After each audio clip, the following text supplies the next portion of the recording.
Hi, welcome to my channel. This is Kausar Vice. நாம இந்த வீடியோல rectification of errors நம்ம பார்க்க போறோம். இதுல நமக்கு மொத்தமா 3 மாடல்ஸ் கொடுத்திருக்காங்க.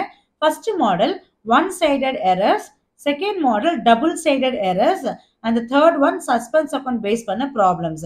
So இந்த வீடியோல நாம first model பார்க்க போறோம். இதுல நமக்கு 3 மாடல்ஸ் கொடுத்திருக்காங்க.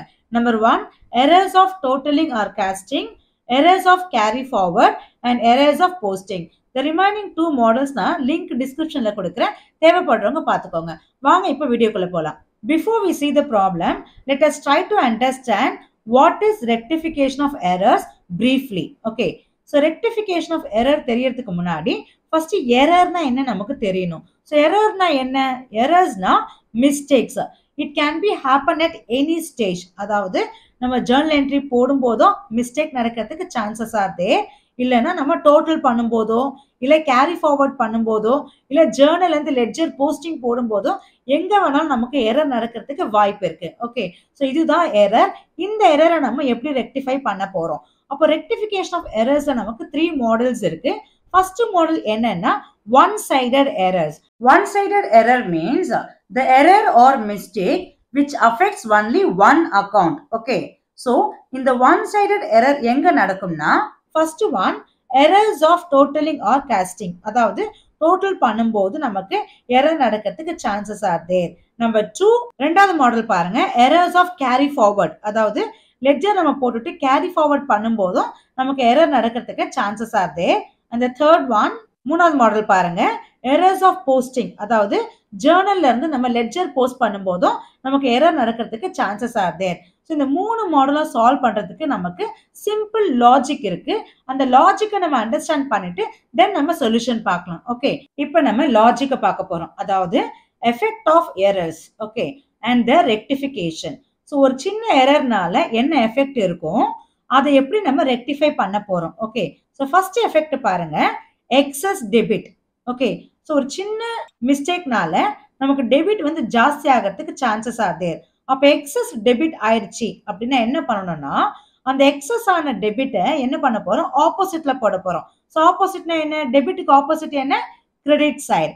அப்ப நம்ம கிரெடிட்ல அந்த அமௌண்ட், அந்த டிஃபரன்ஸ் அமௌண்ட், எக்ஸஸ் அமௌண்ட்டை கிரெடிட்ல போட போறோம். ஓகே, இதுதான் வந்து rectification to be made on. Next பாருங்க, எக்ஸஸ் கிரெடிட். அதாவது ஒரு மிஸ்டேக்னால நமக்கு கிரெடிட் ஜாஸ்தி ஆயிடுச்சு, எக்ஸஸ் கிரெடிட். அப்ப என்ன பண்ணணும், கிரெடிட்டுக்கு ஆப்போசிட் என்ன, டெபிட் இல்லையா? அப்போ டெபிட் சைட்ல நம்ம அந்த டிஃபரன்ஸை போட்டுருவோம். அடுத்த எஃபெக்ட் பாத்தீங்கன்னா லெஸ் டெபிட். இப்போ டெபிட் குறைஞ்சிடுச்சு. அப்போ டெபிட் குறைஞ்சா என்ன பண்ணும் அப்படின்னா ஃபர்தர் டெபிட் கொடுத்துடணும். ஸோ திரும்பி அதே அமௌண்ட், அந்த டிஃபரன்ஸ் அமௌண்ட்டை நம்ம டெபிட்ல போட்டுருவோம். Okay, next less credit. இப்போ கிரெடிட் வந்து கம்மியாயிடுச்சு. அப்ப என்ன பண்ணுவோம், ஃபர்தர் கிரெடிட், அந்த டிஃபரன்ஸ் அமௌண்ட்டை கிரெடிட்ல போட போறோம். Okay, next debit omitted. அதாவது டெபிட்ல நம்ம ஒமிட் பண்ணிட்டோம், என்ட்ரியே போடல. அப்ப என்ன பண்ணுவோம், debit side by the amount omitted. எதை ஒமிட் பண்ணமோ அதை டெபிட்ல போட்டுறணும். அடுத்தது கிரெடிட் ஒமிட்டட். கிரெடிட்ல நம்ம என்ட்ரியே போடல. அப்ப என்ன பண்ணுவோம், கிரெடிட் சைட்ல போட்டுற போறோம். That's all. Credit side by the amount omitted. எதை ஒமிட் பண்ணமோ அதை கிரெடிட்ல போட்டுருவோம். ஓகே, நெக்ஸ்ட் பாருங்க, a debit item wrongly credited in the account. அதாவது டெபிட்ல போட வேண்டியதை கிரெடிட்ல போட்டுட்டோம். சரிங்களா? இப்போ இந்த மாதிரி எரர் என்ன பண்ணும் அப்படின்னா டெபிட்ல வர வேண்டியது கிரெடிட்ல போட்டுட்டோம் இல்லையா? அப்போ debit side by the amount to be debited. டெபிட்ல போட வேண்டிய அமௌண்ட்டை டெபிட்ல போடணும். தப்பா நம்ம கிரெடிட்ல போட்ட அமௌண்ட்டுக்கு ரிவர்ஸ் என்ட்ரி அகைன் அதை டெபிட்ல போட போறோம். அப்ப நம்ம என்ன பண்ணுவோம்னா டெபிட்ல 2 டைம்ஸ் போட போறோம். அதே மாதிரி ஆப்போசிட்ல பாருங்க, credit item wrongly debited in the account. கிரெடிட்ல போட வேண்டியதை டெபிட்ல போட்டுட்டோம் ராங்கா. அப்ப என்ன பண்ணணும், அப்போ கிரெடிட்ல 2 டைம்ஸ் போடணும். ஓகே, டெபிட்ல போட வேண்டியதை கிரெடிட்ல போட்டா டெபிட்ல 2 டைம்ஸ் போடுங்க. கிரெடிட்ல போட வேண்டியதை டெபிட்ல போட்டோம்னா கிரெடிட் சைட்ல 2 டைம்ஸ் போடணும். அதாவது credit side by the amount to be credited. கிரெடிட்ல போட வேண்டிய அமௌண்ட் பிளஸ் அமௌண்ட் ராங்லி டெபிட்டட். ராங்கா டெபிட்ல போட்டோம் இல்லையா, அதையும் சேர்த்து கிரெடிட்ல போடணும். அப்போ 2 டைம்ஸ் இங்க கிரெடிட்ல போடுறோம், இங்க 2 டைம்ஸ் இங்க டெபிட்ல போடுறோம். Okay, so again repeat the entire logic. Excess டெபிட்னா கிரெடிட்ல போடணும், எக்ஸஸ் கிரெடிட்னா டெபிட்ல போடணும், லெஸ் டெபிட்னா ஃபர்தர் டெபிட், லெஸ் கிரெடிட்னா ஃபர்தர் கிரெடிட், டெபிட் ஒமிட்னா டெபிட்ல போடுங்க, கிரெடிட் ஒமிட்டட்னா கிரெடிட்ல போடுங்க. டெபிட் ராங்ல கிரெடிட்ல போட்டோம்னா டெபிட்ல 2 டைம்ஸ் போடுங்க. கிரெடிட் ராங்கா டெபிட்ல போட்டோம்னா creditல 2 times போடுங்க. Okay, that's all. With this information, we are going to solve 3 models. Okay, so video skip பண்ணாம full பாருங்க for better understanding. See the first model, அதாவது errors of totaling or casting. இங்க rectify the following errors. இங்க நமக்கு few models கொடுத்திருக்காங்க. ஒன்னொன்னு நம்ம rectify பண்ண போறோம். So இந்த rectification of error chapters பொறுத்த வரைக்கும் you should know the basic accounting principles and journal entry, ledger, trial balance இதெல்லாம் தெரிஞ்சிருக்கணும். So எல்லாமே நான் வீடியோ போட்டிருக்கேன், லிங்க் டிஸ்கிரிப்ஷன்ல கொடுத்திருக்கேன், தேவைப்படுறவங்க பார்த்துக்கலாம். Okay, see the first one. Purchase book was under cost by 1500. So under cost na என்னன்னா less, கம்மியா போட்டிருக்காங்க. Okay, so purchase book என்ன account? Debit balance ஆ credit balance ஆ? Debit balance இல்லையா? purchase எப்பவுமே debit balance.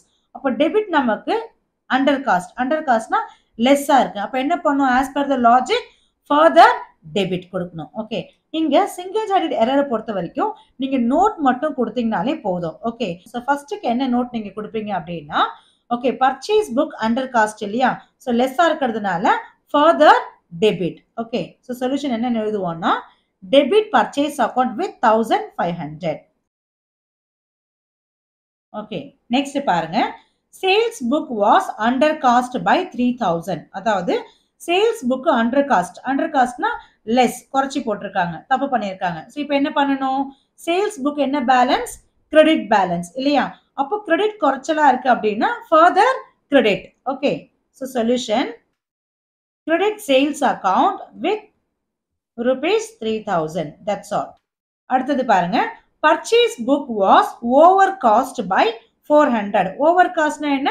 excess ஆ போட்டிருக்காங்க. okay, by mistake ஆ. அப்ப excess ஆ போட்டிருந்தா என்ன பண்ணணும்? just opposite ல போடணும் இல்லையா? so purchase book என்ன balance? debit balance. அப்ப debit balance over cost அப்படின்னா இதுக்கு opposite என்ன? credit. அப்ப credit ல போடணும். so credit purchase account with rupees 400. okay, next பாருங்க, sales book was over cost by 600. அதாவது sales book வந்து excess ஆ போட்டிருக்காங்க. அப்ப என்ன பண்ணணும்? opposite ல போடணும். so sales book என்ன account? credit account இல்லையா? அப்ப இது என்ன பண்ணுவோம்? debit ல போடுவோம். okay, அடுத்தது பாருங்க, return outward book was under cost by 200. return outwards னா purchase return. purchase எப்பவுமே நமக்கு debit balance இல்லையா? அப்ப purchase return என்னது? credit balance. இப்போ இந்த credit balance என்ன ஆயிருக்குன்னா under costனா குறைச்சலா போட்டிருக்காங்க, லெஸ்ஸா போட்டிருக்காங்க. அப்ப என்ன பண்ணும்? further credit. so return outward books என்ன பண்ணணும்? further credit கொடுக்கணும். so credit return outwards account with rupees 200. next பாருங்க, return inwards book was over cost by 1000 rupees. okay, so return inwards na என்ன? sales return. நம்ம sales பண்ணது திரும்ப நம்ம return நமக்கே வருது. ஓகே, அதுதான் ரிட்டர்ன் இன்வர்ட்ஸ். அப்போ சேல்ஸ் வந்து நமக்கு கிரெடிட் பேலன்ஸ் இல்லையா? அப்போ சேல்ஸ் ரிட்டர்ன் என்னது? Debit balance. இப்போ டெபிட் பேலன்ஸ் என்ன ஆயிடுச்சா? ஓவர் காஸ்ட் ஆயிருக்கு. அப்போ ஓவர் காஸ்ட்னா ஆப்போசிட்ல போடுவோம். ஓகே, அப்போ ரிட்டர்ன் இன்வர்ட்ஸ் டெபிட் பேலன்ஸ், இதுக்கு ஆப்போசிட் என்னது? கிரெடிட்ல போடுவோம். So credit return inwards account with rupees 1000. Okay, next பாருங்க, bills receivable book was over cost by 300. okay, so இதுவும் என்ன பேலன்ஸ்? bills receivablங்கிறது ஒரு asset இல்லையா? so asset always showing debit balance. இப்போ debit balance என்ன ஆயிருக்கு? over cost ஆயிருக்கு. அப்பனா ஆப்போசிட்ல போடுவோம். ஓகே, அப்ப என்ன பண்ணுவோம்? டெபிட்க்கு பதிலா கிரெடிட்ல போட போறோம். credit bills receivable account with rupees 300. okay, so this is the way to solve this kind of error, அதாவது errors of totaling or casting. இப்போ செகண்ட் மாடல் பார்க்க போறோம். see the second model, errors of carry forward. அதாவது ஒரு அக்கௌண்ட்டை நம்ம close பண்ணி அந்த டோட்டலை கேரி ஃபார்வர்ட் பண்ணும்போது எரர் நடக்கிறதுக்கு சான்சஸ் இருக்கு இல்லையா? ஸோ அந்த மாதிரி எரர் தான் errors of carry forward. இதை நம்ம ரெக்டிஃபை பண்ண போறோம். இங்க நமக்கு 5 எக்ஸாம்பிள்ஸ் இருக்கு. இப்போ நம்ம அது சேம் லாஜிக்கை பேஸ் பண்ணி தான் இப்போ சொல்யூஷன் கண்டுபிடிக்க போறோம். Look at the first one, purchase book carry forward rupees 15 less. அதாவது பர்ச்சேஸ் புக் வந்து நமக்கு 15 rupees குறைச்சலா போட்டிருக்கோம், லெஸ் பண்ணி போட்டிருக்கோம். That is error. அப்ப நம்ம எப்படி ரெக்டிஃபை பண்ண போறோம்? As per the logic, purchase book என்ன பேலன்ஸ்? Debit balance. அப்ப டெபிட் நமக்கு என்ன ஆயிருக்கு? குறைச்சலா இருக்கு, லெஸ்ஸா இருக்கு. அப்ப என்ன பண்ணோம்? further debit கொடுப்போம். Okay, so debit purchase account with rupees 15. Second பாருங்க, sales book carry forward rupees 10 more. அதாவது sales book நம்ம carry forward பண்ணும்போது 10 rupees ஜாஸ்தியா போட்டுட்டோம். So இதை நம்ம எப்படி ரெக்டிஃபை பண்ண போறோம் as per the logic? அப்போ சேல்ஸ் வந்து டெபிட் பேலன்ஸா கிரெடிட் பேலன்ஸா? சேல்ஸ் எப்பவுமே கிரெடிட் பேலன்ஸ். ஸோ கிரெடிட் நமக்கு ஜாஸ்தியா இருக்கு. அப்ப என்ன பண்ணுவோம்? ஆப்போசிட்ல போடுவோம், அதாவது டெபிட்ல போடுவோம். Okay, so debit. So debit sales account with rupees 10. Okay, next பாருங்க, sales book carry forward rupees 42 instead of 24. அதாவது 24க்கு பதிலா தெரியாம 42 போட்டுட்டோம். That is the error. எங்க நடந்திருக்கு? சேல்ஸ் புக் கேரி ஃபார்வர்ட் பண்ணும்போது. ஸோ இந்த எரர் எப்படி ரெக்டிஃபை பண்ணுவோம்? ஸோ எவ்வளோ டிஃபரன்ஸ் பாருங்க, 18 rupees நம்ம எக்ஸஸா போட்டிருக்கோம். ஓகே, ஸோ அதை என்ன பண்ணணும்? ஆப்போசிட்ல பண்ண போறோம். ஓகே, ஸோ சேல்ஸ் புக் என்ன பேலன்ஸ்? கிரெடிட் பேலன்ஸ் இல்லையா? அப்போ இதுக்கு ஜஸ்ட் ஆப்போசிட்ல போட போறோம். அப்போ debit. Debit sales account with rupees 18. That is the difference. அடுத்தது பாருங்க, a total of rupees 856 in the purchase book has been carried forward as 658. அதாவது purchase book total பண்ணி carry forward பண்ணும்போது actual amount என்ன? 856. ஆனா எப்படி என்ட்ரி போட்டிருக்காங்க? 658 போட்டிருக்காங்க. ஓகே, அப்ப என்ன பண்ணிருக்காங்க? லெஸ் பண்ணி போட்டிருக்காங்க. ஓகே, அப்ப லெஸ் பண்ண என்ன பண்ணும்? further டெபிட் கொடுக்கணும். So purchase book debit balance தானே, அப்போ ஃபர்தர் டெபிட் கொடுக்கணும். Debit purchase account with rupees 198. அதாவது ஆக்சுவல் அமௌண்ட் நம்ம என்டர் பண்ண amount. So difference 198. Okay, next பாருங்க, sales return book was carry forward as 1540 instead of 5140. இதுதான் actual amount. இதை விட நம்ம குறைச்சலா போட்டிருக்கோம், லெஸ் பண்ணி போட்டிருக்கோம். ஓகே, அப்ப என்ன பண்ணணும்? ஃபர்தர் டெபிட் பண்ண போறோம். ஏன்னா சேல்ஸ் ரிட்டர்ன் டெபிட் பேலன்ஸ் தானே, அப்ப சேல்ஸ் ரிட்டர்ன் நமக்கு லெஸ்ஸா போட்டிருக்கிறதுனால further debit. Debit sales return account with rupees 3600. அதாவது actual amount, entered amount. So difference 3600. Okay, so this is the way to rectify errors of carry forward. Okay, see the third model, errors of posting. Okay, so errors of posting na enna, journal entry correct போட்டுட்டு அந்த என்ட்ரியை நம்ம லெட்ஜர்ல post பண்ணும்போது நடக்கிற mistake தான் errors of posting. Okay, so ஏற்கனவே நான் 24 டிரான்சாக்ஷனுக்கு journal போட்டிருக்கேன், அதுக்கான லெட்ஜரும் போஸ்ட் பண்ணியிருக்கேன். ஓகே, ஸோ லிங்க் டிஸ்கிரிப்ஷன்ல கொடுத்துருக்கேன், தேவைப்படுறவங்க பார்த்துக்கலாம். ஓகே, இப்போ ஃபர்ஸ்ட் எரர் பாருங்க, sales to Amudha 510 posted to her account as 150. Okay, so இங்கேயும் நம்ம நோட் தான் போட போறோம், ஆனா அதுக்கு முன்னாடி ஒரு சின்ன ஒர்க்கிங் நோட் போட்டு பார்க்க போறோம். Okay, see the working note, sales to Amudha 510 posted to her account as 150. இப்போ ஜேர்னல் என்ட்ரி எப்படி போடுவோம்? சேல்ஸ் டு அமுதாக்கு Amutha account to sales account 510. இதை நம்ம லெட்ஜர்ல போடும்போது எப்படி போஸ்ட் பண்ணுவோம்? ஸோ எங்க மிஸ்டேக் நடந்திருக்குன்னா ஹர் அக்கௌண்ட், யாரோட அக்கௌண்ட்ல? அமுதா அக்கௌண்ட்ல.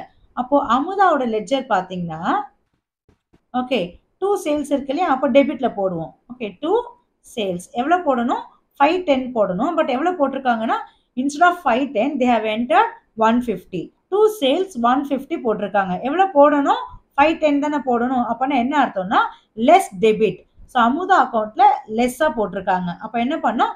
ஃபர்தர் டெபிட் கொடுக்கணும். ஸோ எவ்வளவு ஷார்டேஜா இருக்குன்னா 360 ஷார்டேஜா இருக்கா, திரும்பவும் அதை நம்ம அமுதா அக்கௌண்ட்ல டெபிட் பண்ண போறோம். That's all. இப்போ சொல்யூஷன் பாருங்க. See, based on the working note, இப்போ நம்ம என்ன நோட் எழுத போறோம்?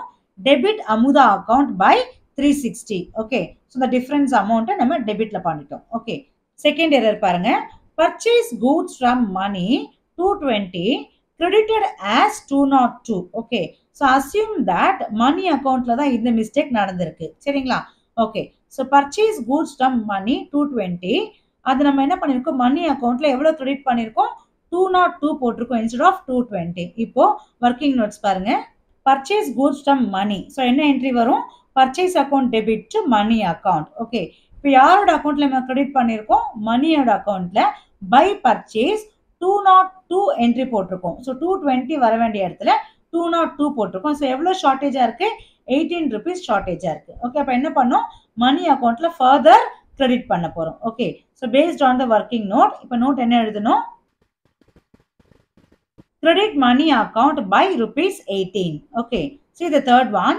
Received bills receivable from Banu rupees 1000 posted as 100. அதாவது இங்கேயும் நம்ம வந்து bills receivable கரெக்டாக தான் போஸ்ட் பண்ணியிருக்கோம். ஆனால் பானு அக்கௌண்ட்ல தான் தப்பா என்ன பண்ணியிருக்கோம்? என்ட்ரி பண்ணியிருக்கோம். நான் அசியூம் பண்ணிக்கலாம். Okay, so received bills receivable from Banu 1000 but posted as 100. அப்போ கம்மியாக நம்ம போஸ்ட் பண்ணியிருக்கோம். இப்போ ஒர்க்கிங் நோட் பாருங்க. Bills receivable account debit to Banu account 1000. இப்போ பானு அக்கவுண்ட்ல bills receivable கிரெடிட்ல போடுவோம். by bills receivable 100 போட்டிருக்கோம். ஸோ எவ்வளோ ஷார்டேஜ்? 900 ஷார்டேஜா இருக்கு. அப்போ என்ன பண்ணுவோம்? further credit யாரோட அக்கௌண்ட்ல? Banu accountல. Okay, so assume that bills receivable account is correct. Okay, so based on the working note இப்போ note எழுத போறோம். See the note. See, based on the working note, credit Banu account by 900. So assumed that bills receivable account is correct. Okay, இப்போ next பாருங்க. Look at the fourth one. Credit purchase of furniture 10,000 from X was posted to his account as 1000. அதாவது நம்ம credit purchase பண்ணியிருக்கோம், furniture வாங்கியிருக்கோம். யார்கிட்ட இருந்து? X கிட்ட இருந்து. ஓகே, இப்போ ஜேர்னல் பாருங்க. ஒர்க்கிங் நோட்ல furniture account debit to X account. Okay, so இப்போ இந்த எக்ஸ் அக்கௌண்ட்ல தான் நம்ம தப்பா போஸ்ட் பண்ணியிருக்கோம். ஸோ எக்ஸ் அக்கௌண்ட்ல என்னென்னு வரும்? இப்போ எக்ஸ் அக்கௌண்ட் பாருங்க. ஸோ இந்த ஜேர்னல் நம்ம லெட்ஜர் போஸ்ட் பண்ணும்போது எக்ஸ் அக்கௌண்ட்ல பை ஃபர்னிச்சர் வரும், கிரெடிட் சைட்ல ஃபர்னிச்சர் வரும். ஸோ எவ்வளோ போட்டிருக்கோம்? 1000 போட்டிருக்கோம். 10,000 வர வேண்டிய இடத்துல 1000 போட்டிருக்கோம். அப்போ எவ்வளோ ஷார்ட்? 9,000 ஷார்ட்டா போட்டிருக்கோம். அப்போ ஃபர்தர் கிரெடிட் யாரோட அக்கௌண்ட்ல? எக்ஸோட அக்கௌண்ட்ல. Okay, see the note. So based on the working note நம்ம இங்க என்ன நோட் எழுதியிருக்கோம்னா credit x account by 9,000. ஓகே, இதுதான் solution. Look at the last one. Purchase from Raja for rupees 5,000 has been omitted to be posted to the personal account. So இது என்னன்னா போஸ்டிங்ல நம்ம partial omission, அதாவது ராஜா கிட்ட இருந்து நம்ம பர்ச்சேஸ் பண்ணிருக்கோம். What is the entry? Purchase account to Raja account. எவ்வளோ? 5,000. இப்போ நம்ம லெட்ஜர் போஸ்ட் பண்ணும்போது என்ன நடந்திருக்குன்னா has been omitted to be posted to the personal account. யார் இங்க personal account? பர்ச்சேஸர் ராஜாவா? ஸோ ராஜா தான் பர்சனல் அக்கௌண்ட். அப்போ ராஜா அதில் நம்ம என்ன பண்ணலையா? போஸ்டிங் போடலை. ஓகே, இது வந்து பார்ஷியல் ஒமிஷன். இப்போ நம்ம என்ன பண்ண போறோம்? எதை ஒமிட் பண்ணிட்டாங்களோ அதை போட போறோம். That's all. ஸோ யாரோட அக்கௌண்ட்ல? ராஜா அக்கௌண்ட்ல. ஓகே, ஸோ பர்ச்சேஸ் எங்கே போட போகிறோம்? கிரெடிட்ல போட போகிறோம். By purchase 5,000. அவ்வளோதான். இப்போ based on the working note இங்கே என்ன நோட் எழுத போகிறோம்? Credit Raja's account with rupees 5,000. Okay, so rectification of one-sided error is over. Other two models link descriptionல இருக்கு. And இந்த வீடியோ உங்களுக்கு பிடிச்சிருந்தா லைக் பண்ணி கமெண்ட் பண்ணுங்க and subscribe பண்ணி ஷேர் பண்ணுங்க. Thank you.